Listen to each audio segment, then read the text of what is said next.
Hi, we're going to make a mala. Some of the things that we use for mala making are bead cord, which you can get online at like Fire Mountain Gems or something like that. There's also other kinds of, I may have used up all the last of my other kind, but there's several different varieties available. Depends on the bead, the size of the hole of the bead. If you're using gemstones, you really have to be careful with those because they could have rough insides, in which case you can use one of these diamond encrusted dealios. Now my friend used this for her crystal mala and it pretty much wore it all down, so it's a cheap one, but you can get others in different sizes and so on. So this is natural silk. You can also get like a nylon. Oh, here it is. So this is this Create Compliments Super Strength. It comes in different thicknesses. You get 100 yards for about $5. It comes in different colors. You use the Thread Heaven thread conditioner and protectant, which enables you to keep it from fraying, which you apply by putting it on there, squeezing it in and rubbing it into the thread. That's always good. Keeps it strong. And the types of beads that you use, like these are the gemstone. This is the lapis lazuli. It's a little heavier, so you have to be careful, especially if you're going to use your mala for as prayer beads, which they're intended for. You want to be careful to use a strong enough thread that's going to last, because the worst thing is when your mala breaks, like mine did in Starbucks one time, and beads go all over the floor. So you can get bone beads, you can get these bags of wooden beads in several different colors. I mean, these are like $5 a bag from FireMountainGems.com, which is a great store, great online store. You can get these, you see I've got all these. I use these for spacers, which we mark the beads at 7 and 21. I use these for spacers. This is like $14 for a strand of 10 of these or something, and they come in all different colors. All different colors. So, I mean, it's really cool to get these. You can also get nicer beads. You can use whatever you want. Embroidery thread, which we use for the tassels. Here's a little Wambo Jambo that you can use to, oh, looks like she broke that too. My friend is like a disaster area. She broke my little thread thing. So basically you stick this through the bead, and then there's a little wire, and it enables you to pull the thread through the bead. So seeing as my friend broke a couple of my tools, or wore them down to nothing, looks like I'm going to have to be placing a new order at Fire Mountain Gems.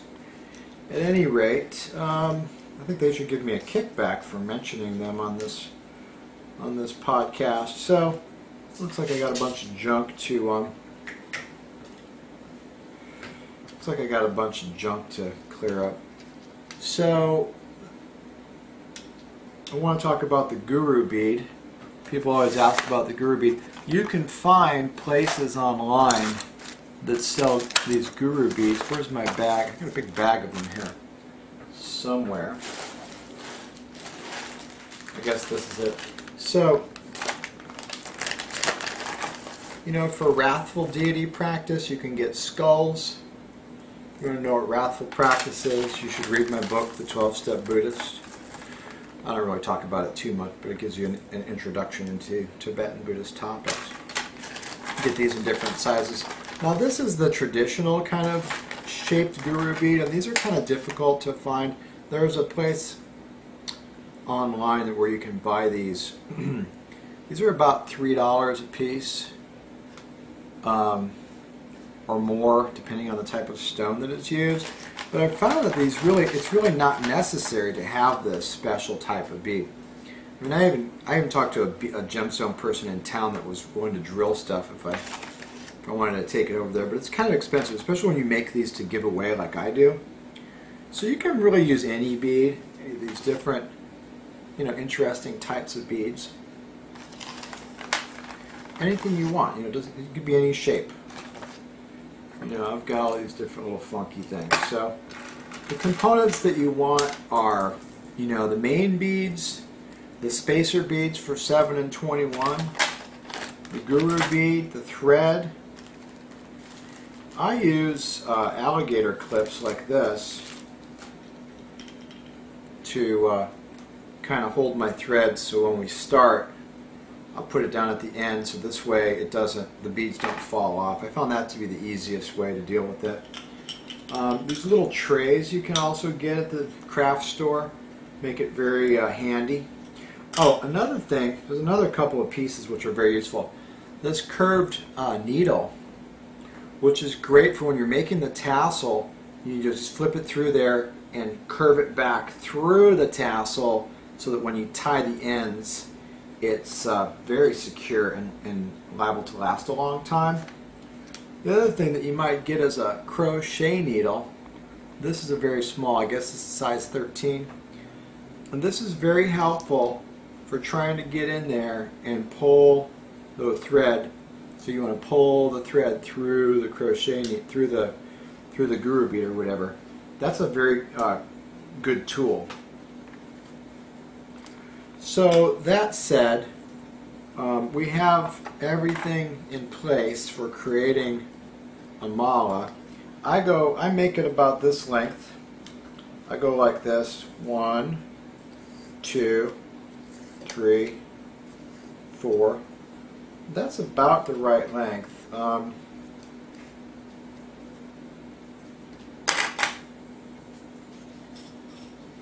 You want to leave enough length that after you put your 108 beads on, that you've got a little room at the end to tie it, so that you don't have to get in there and be like, like a Chinese circuit board manufacturer or something with your laser scope in order to get in there. So those are the tools that you need.